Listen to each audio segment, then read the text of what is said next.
Hi, bazali bakamzito. Welcome to Life with Makajeni. I am Umakajeni.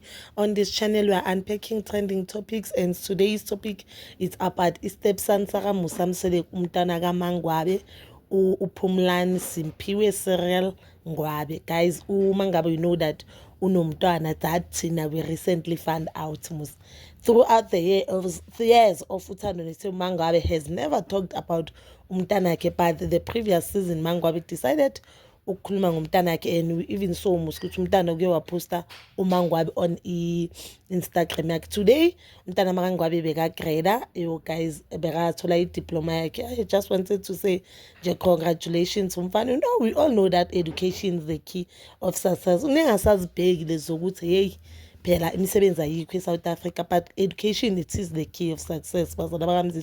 And I just hope ukuthi on the next season of Uthando Nesithembu we'll get to know more about uPhumlani umntana kaMangwabe, and ufila kanjani indaba yokuthi umamakhe ashade kaMseleku.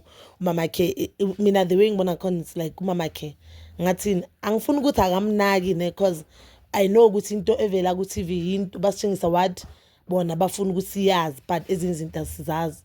The fact ukuthi umamakhe bekaku on Uthando Nesithembu for so long, for many years. She even spoke about abantwana bakhe babandlule emhlabeni, but bakangakaza khulume ngayo. Ufila kanjani? Because to me that thing ngibona ngathi nje inalibo red flag nyana. Understand mama kuma azokhuluma ngama miscarriage awatholile, abantwana bakhe abangazange abandlule emhlabeni, then akakaza show even a single thing ukuthi hayi mina ngihamba nomntwana. Understand zonke lezi zinto lezo, but we know that uMusamseleku used to talk about umntana kaMasawule. uMasawule wafika naye emshadweni kuko konke lo. We don't know whether umusa bakangathandi or Mangwabe just decided ukuthi yena angeke afake umntana kuyo yonke lento le yothando nesithembu.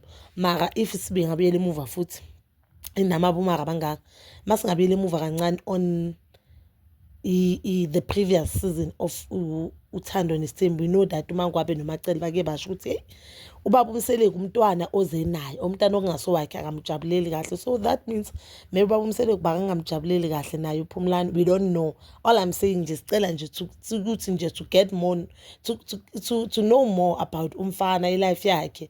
I think storyline sizoba mnanjanyana, but bazala bamzitho kuko konke, just wanted to say congratulations to uPhumlani noma wakhe and ifamily yonke kaMseleku nayakibo Mangwabe. Umfana usebenzile, and at least ke umntana unayo idiploma. Asazi ngeke ngabantwana baMusamseleku ngaphandle kaMpilo ke futhi nayo usafunda. I can say asazi ngabantwana baMusamseleku, mhlambe yena ukukhulela kubo kumsizile ngoba engathi umfana alright. But ke bazali bamzitho angifuni ukukhuluma into eningi. That is all for now. Please don't forget to like, subscribe, share and hit that notification button. Nginithanda ukuya nokubuya.